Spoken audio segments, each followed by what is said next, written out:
Muy buenas noches, Iglesia, Primera Iglesia Bautista de Rosario, en este fin de semana que cumplen su 115 aniversario. Así que empiezo estas palabras diciéndole muy feliz cumpleaños. Y quiero decir, como decía el profeta Ageo, que la gloria postrera será mayor que la gloria primera.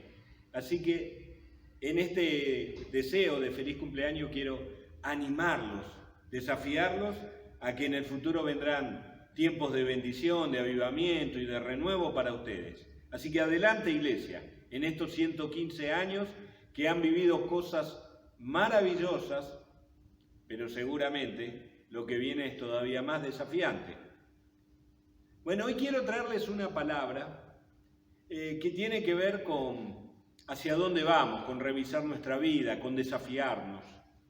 Y a propósito de esta ocasión del aniversario. Así que hoy quiero hablarte de un profeta del Antiguo Testamento, del profeta Elías, una historia que está en el primer libro de Reyes, capítulo 17. Y me permito recordar, para ubicarnos históricamente, que al profeta Elías le tocó profetizar en un tiempo muy complejo. En el reino de Israel, con capital en Samaria, en el tiempo en el cual gobernaban los reyes Acab y Jezabel. Acab y Jezabel fueron reyes que hicieron lo malo ante los ojos del Señor y que guiaron a la nación en una senda de idolatría, en una senda de paganismo, y Dios levantó a Elías en aquel tiempo con el propósito de hacer volver a la nación al Señor. Entonces, la participación del profeta Elías en la historia comienza, como te decía, en el primer libro de Reyes, capítulo 17, a partir del versículo 1. El texto de la Escritura dice así: Ahora bien, Elías, quien era de Tisbé de Galaad, le dijo al rey Acab: Tan cierto como el Señor vive, el Dios de Israel, en cuya presencia estoy. Siempre digo que me encanta cómo en sus declaraciones, en sus afirmaciones proféticas, el profeta Elías, al igual que después el profeta Eliseos, solía utilizar esta fórmula de decir: en cuya presencia estoy, el Señor Jehová, en cuya presencia estoy. Qué bueno que cada uno de nosotros cotidianamente podamos ser hombres y mujeres de la presencia del Señor. No solamente porque el Señor mora en nosotros, sino porque nosotros hayamos desarrollado el hábito y la comunión en el Espíritu para poder declarar con confianza y con veracidad: el Señor mi Dios, en cuya presencia estoy. Sigo leyendo. Tan cierto como que el Señor vive, el Dios de Israel, en cuya presencia estoy, no habrá rocío ni lluvia durante los próximos años hasta que yo dé la orden.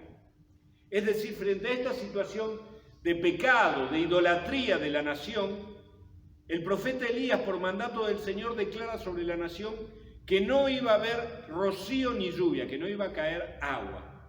Lo cual, en una economía primaria, como la que se vivía en aquella época, que no hubiera el fruto de la tierra a consecuencia de la falta de agua, que la agricultura, que las huertas no dieran frutos ni cosecha, que el ganado no prosperara, implicaba que la nación se empobrecía. Y esto podía pasar 1, 2, 3 meses, 6 meses, 12 meses, 24, 36 meses. En este caso, durante 42 meses. Es decir, por 3 años y medio, no cayó una gota de agua sobre la nación, ¿sí? Sobre todo Israel.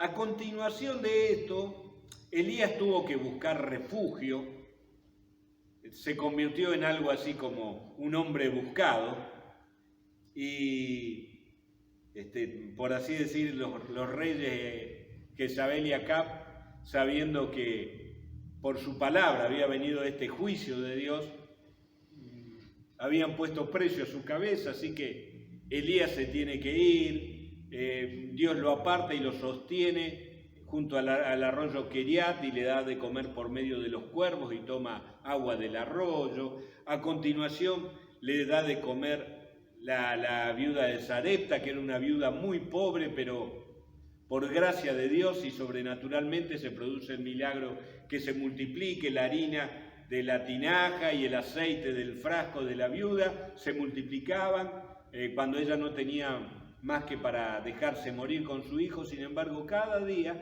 la pequeña porción volvía a multiplicarse y el profeta Elías tenía para comer de la dádiva de la viuda, ¿no?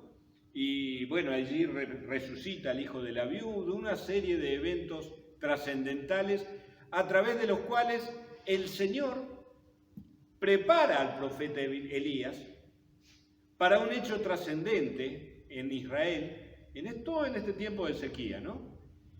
Donde allí, tal vez te acordarás este relato, esta historia, cuando sobre el monte Carmelo el profeta hace un desafío contra los profetas de Baal y de Acera, poniendo un buey en el altar, y entonces el desafío consistía que el Dios que enviase fuego del cielo iba a ser considerado en la nación como el Dios verdadero.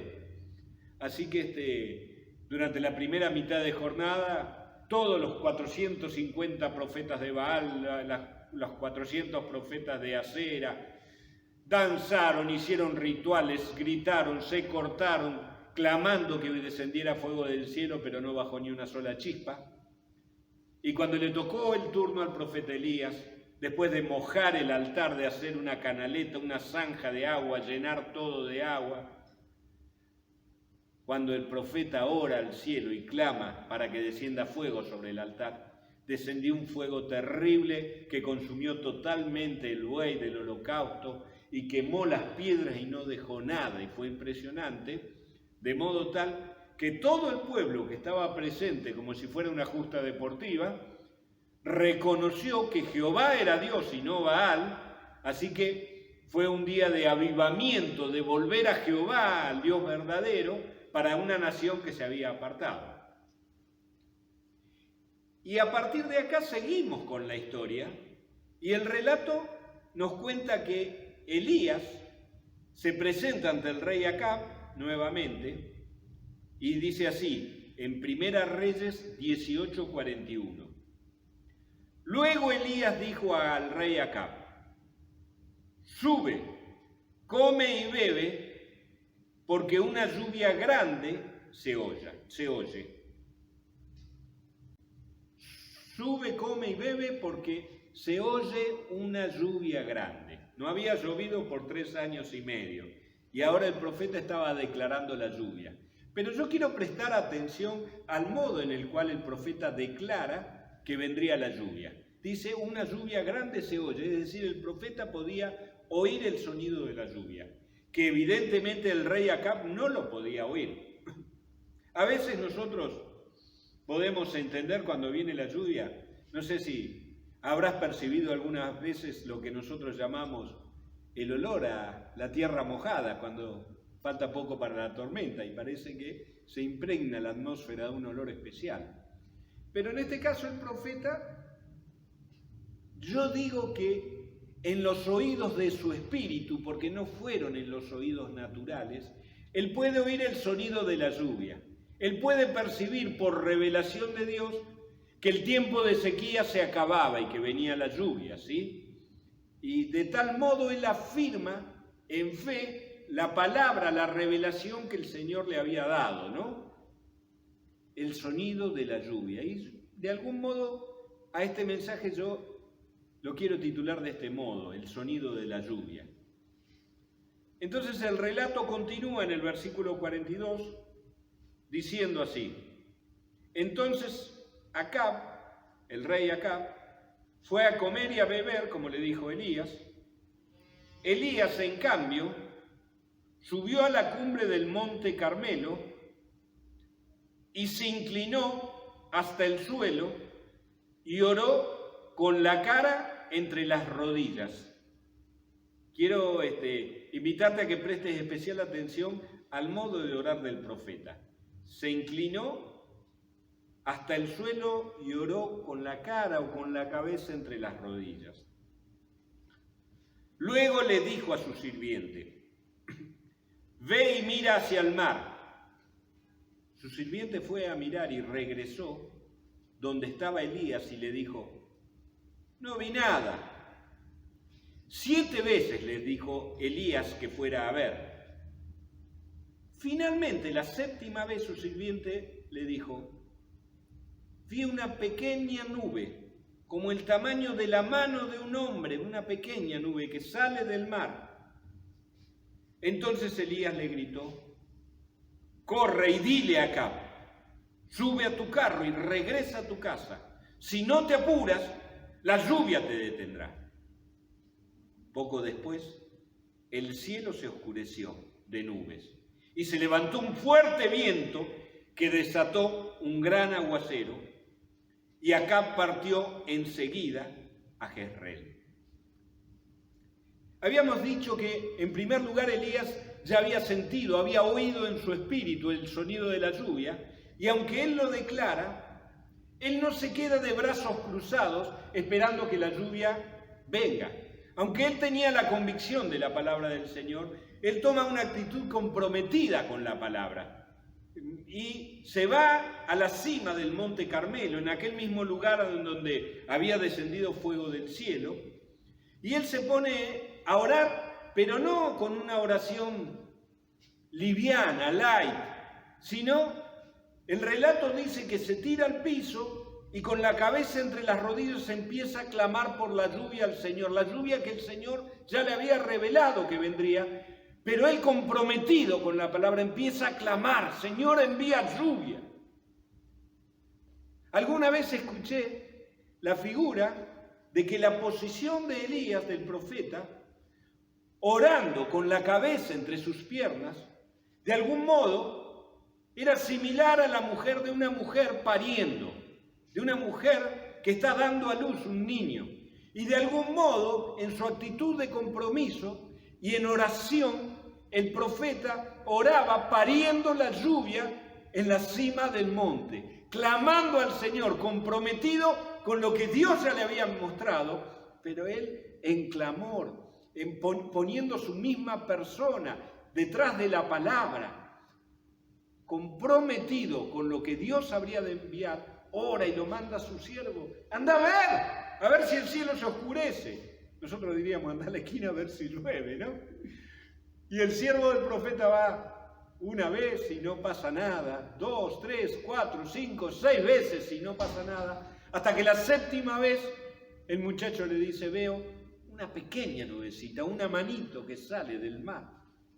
Listo, la lluvia viene, dice el profeta, anda y decíselo al rey Acab: lluvia viene, prepárate. Y efectivamente el cielo se oscureció, el viento empezó a soplar y la tormenta se desató. Y lo que no había sucedido durante 3 años y medio, un tiempo de sequía, un tiempo de miseria, un tiempo de desierto, ahora se transformó en un tiempo en que el campo volvió a dar fruto, donde volvió la prosperidad y la gracia de Dios sobre toda la nación, una nación que se había vuelto al Señor al ver el milagro del cielo.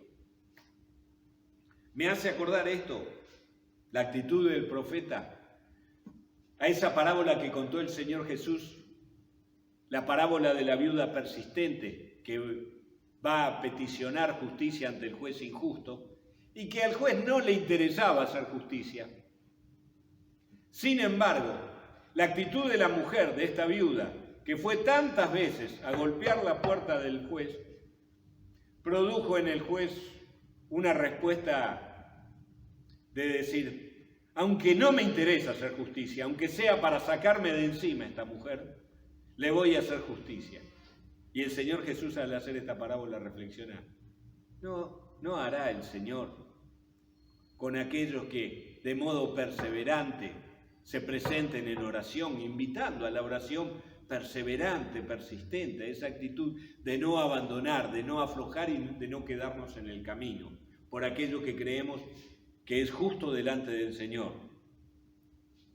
Quiero ir ahora a otro texto para hacer una figura, y es a otro texto profético. ¿Sabés que los textos proféticos a veces tienen alguna simbología y que a veces en la interpretación nos invita a investigar, a hurgar un poquito más, este texto se encuentra en el libro de Joel, capítulo 2.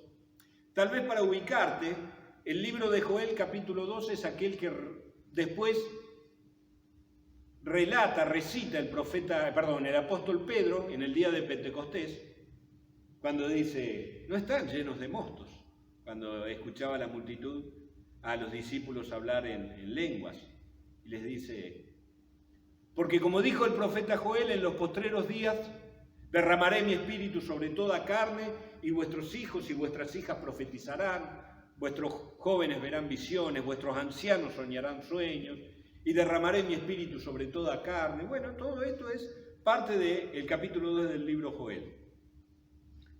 Yo tomo a partir del verso 21 de Joel 2. Y el relato dice así, volviendo al tema de la lluvia, ¿no? Joel 2:21. No temas, oh tierra, alégrate ahora y regocíjate, porque el Señor ha hecho grandes cosas. La verdad yo quiero declarar esta palabra hoy, porque hoy parece que estamos en un tiempo difícil, particularmente me refiero a hoy en tiempo de pandemia, y hablando tan específicamente a la tarea ministerial de la Iglesia, que parece que no podemos encontrarnos en nuestras reuniones públicas, que no podemos salir a predicar a la calle, que hay tantas limitaciones, ¿no es cierto?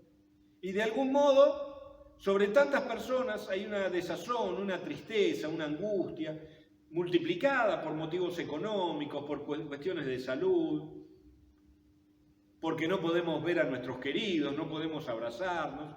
Y yo quiero decirte esta palabra, ¿no es cierto?, del profeta Joel, que te dice, no temas, alégrate y regocíjate, porque el Señor ha hecho grandes cosas, iglesia. El Señor ha hecho grandes cosas y las va a seguir haciendo. En estos 115 años, iglesia, el Señor ha hecho grandes cosas, pero las va a seguir haciendo. Así que hoy yo te traigo esta palabra, alégrate y regocíjate. Sigue diciendo el texto, no teman, animales del campo, porque pronto los pastos del desierto recobrarán su verdor. Los árboles volverán a colmarse de frutos. Las higueras y las vides se llenarán una vez más. Se acaba el tiempo de sequía. Alégrense, habitantes de Jerusalén. Alégrense en el Señor su Dios. Habitantes de Jerusalén. Tantas veces Jerusalén es usada como figura de la iglesia. En Apocalipsis capítulo 19, el apóstol Juan dice, vi descender a la nueva Jerusalén como una esposa ataviada, vi descender del cielo, preparada para las bodas, refiriéndose al pueblo de Dios, a la iglesia. Y acá vuelve a decir, ¿no es cierto?, alégrense, habitantes de Jerusalén, alégrense los hermanos de la primera bautista, alégrense en el Señor su Dios, pues la lluvia que Él envía demuestra su fidelidad. Volverán las lluvias de otoño, así como las de primavera. La versión 1960 dice que volverán la lluvia primera y la lluvia tardía. Y ustedes saben que para el campo, cuando queremos cosechar el cereal, después de sembrar necesitamos la lluvia de otoño, la lluvia primera, la lluvia que permita que aquella semilla sembrada empiece a levantarse, a salir, a brotar. Pero después en la primavera hará falta una buena lluvia para que las espigas crezcan y se desarrollen con fuerza hasta ponerse a punto para la cosecha, ¿sí? Y como esta señal de prosperidad, de avivamiento, de fruto, el Señor hoy nos dice, volverá la lluvia primera y la lluvia tardía. El grano volverá a amontonarse en los campos de trillar, y los lagares, donde se pisa la uva para hacer el vino, desbordarán de vino nuevo y de aceite de oliva, figura del Espíritu Santo. El Señor dice, les devolveré lo que perdieron a causa del pulgón, el saltamontes, la langosta y la oruga. Fui yo quien envió ese gran ejército destructor en contra de ustedes. Pero volverán a tener toda la comida que deseen y alabarán al Señor su Dios, que hace esos milagros para ustedes. Nunca más mi pueblo será avergonzado. Entonces sabrán que yo estoy en medio de mi pueblo Israel, que yo soy el Señor su Dios y que no hay otro. Nunca más mi pueblo será avergonzado. La lluvia, mi querido hermano, es señal de vida, es señal de fruto, de prosperidad y de avivamiento. La lluvia temprana y la lluvia tardía son los condimentos esenciales que necesitamos para tener una gran cosecha. Lluvia temprana y lluvia tardía son frecuentemente usados en la Escritura para hacer alusión al derramamiento del Espíritu Santo como agente regenerador sobre los creyentes. Y mi hermano, necesitamos avivamiento. Necesitamos, en primer lugar, que el Señor avive nuestras vidas. Y yo lo voy a decir en primer lugar. Yo necesito que el Señor me avive y me renueve. Porque creo, estoy convencido, de que aunque he tenido experiencias preciosas en Cristo y en el Espíritu Santo, todavía no he experimentado la plenitud de todo lo que el Señor tiene para mí. Por eso espero y clamo: Señor, avívame, necesito más de ti. Tal vez a vos y a mí nos ha tocado un tiempo de sequía, un tiempo sin agua, un tiempo sin fruto. Tal vez hemos tenido que atravesar algún desierto.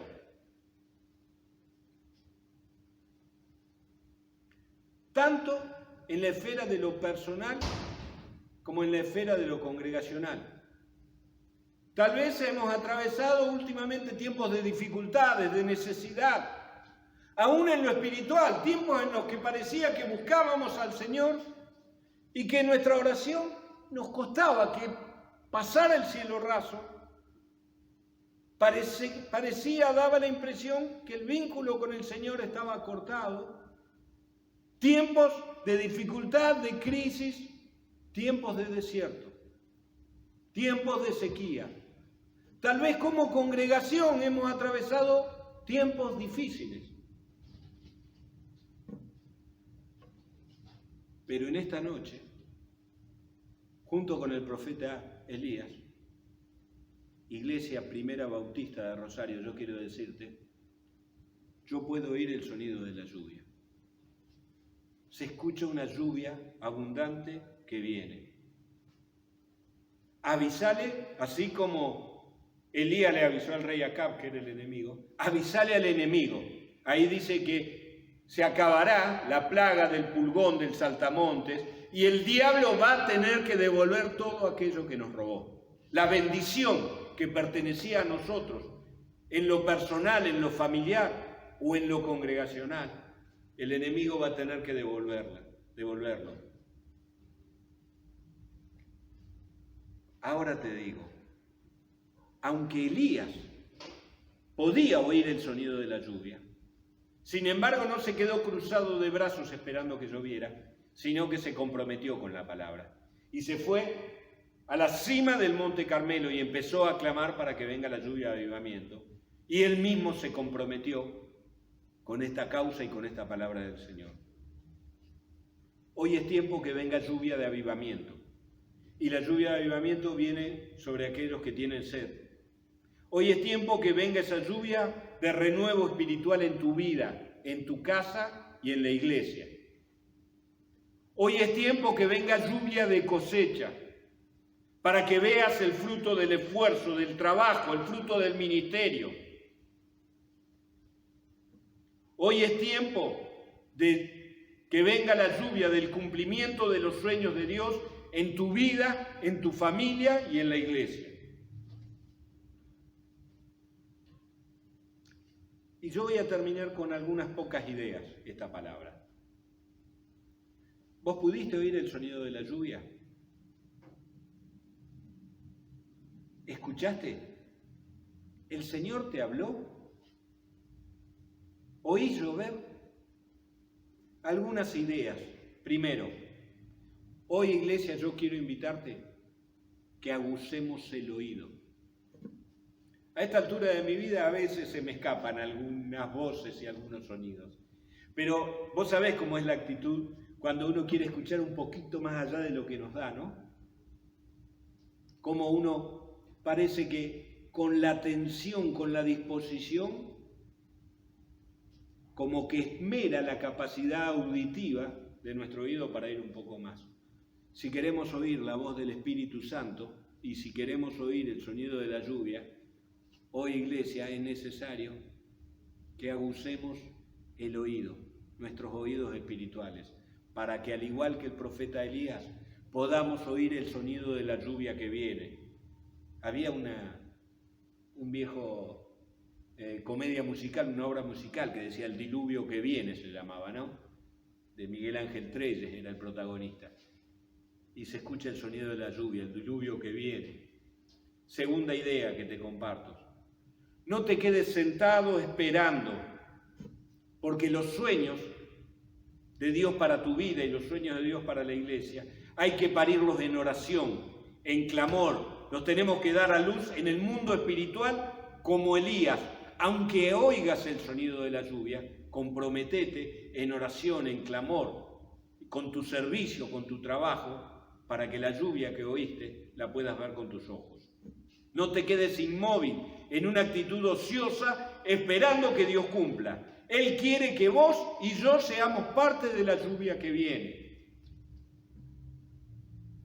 Él quiere trabajar en sociedad con nosotros. Dios quiere hacer la parte sobrenatural y milagrosa.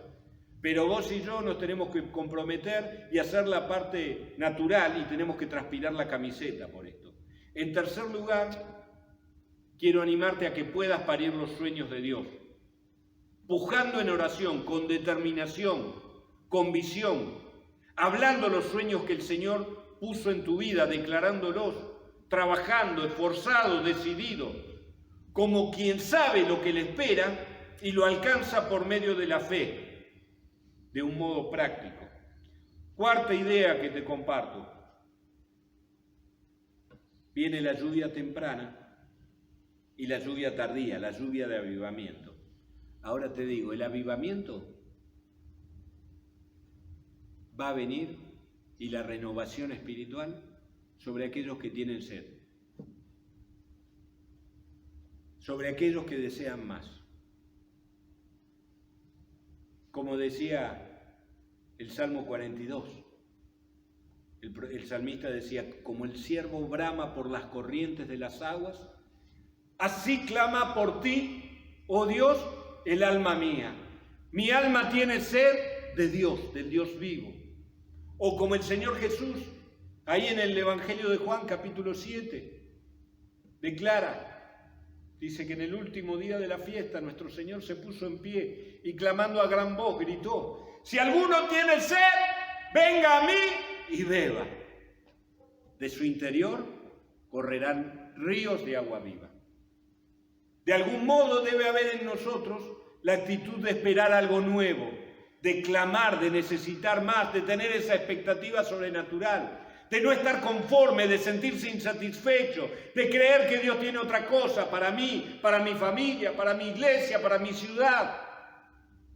De algún modo tomo estas palabras de la bienaventuranza que dice, bienaventurados los pobres en espíritu, y yo soy pobre en espíritu, porque reconozco mi necesidad del Señor hoy. Hoy clamo y necesito, porque necesito más de Cristo. Como decía aquella vieja canción, ¿te acordás que cantábamos hace tantos años que decía, yo quiero más y más de Cristo, yo quiero más de su poder, yo quiero más de su presencia, yo quiero más y más de él. Último, iglesia, persevera, prosigue a la meta, no te des por vencido, porque el Señor hará grandes cosas. Así que yo quiero desafiarte, quiero animarte a que te levantes, a que te comprometas, a que clames, que aunque por momentos no veas nada, sigas en esa actitud decidida del que no retrocede, del que se mantiene, del que va hasta el final. Como aquella palabra del apóstol Pablo que decía, prosigo a la meta, al premio del supremo llamamiento de Dios en Cristo Jesús. Qué buena ocasión cumplir 115 años para volver a decirnos juntos, yo prosigo, yo me mantengo. Iglesia, no nos quedamos acá, porque los mayores desafíos están por venir. Oramos. Querido Señor y Dios nuestro, al igual que el profeta Elías, en esta noche queremos decir, hoy puedo oír el sonido de la lluvia que viene, de la lluvia temprana y de la lluvia tardía, de la lluvia de avivamiento y de fruto. Que el tiempo del desierto se acaba y que hay un tiempo de concreción, de prosperidad, de fruto y de avivamiento en mi vida, en mi casa y en la iglesia. Y en este aniversario de la primera bautista, yo quiero decirlo, que viene un tiempo de fruto, de concreción. Pero Señor, nosotros queremos ser parte de aquello que vos vas a hacer. Tenenos en cuenta, Señor, porque queremos comprometernos y participar en lo que vos vas a hacer en este tiempo. Trae lluvia de avivamiento del Espíritu Santo, trae lluvia de fruto, trae lluvia de cosecha, porque le declaramos al enemigo, Satanás, vas a tener que devolver todo lo que te robaste, porque te lo decimos en el nombre de Jesús. Y oramos confesando en el nombre de Jesús nuevos tiempos, tiempos de gracia, tiempos de renuevo, tiempos de fruto y tiempos de avivamiento. En el nombre de Jesucristo, amén y amén. Muchas gracias por permitirme compartir esta palabra. Feliz cumpleaños, iglesia. El Señor te bendice. Hay victoria en Cristo.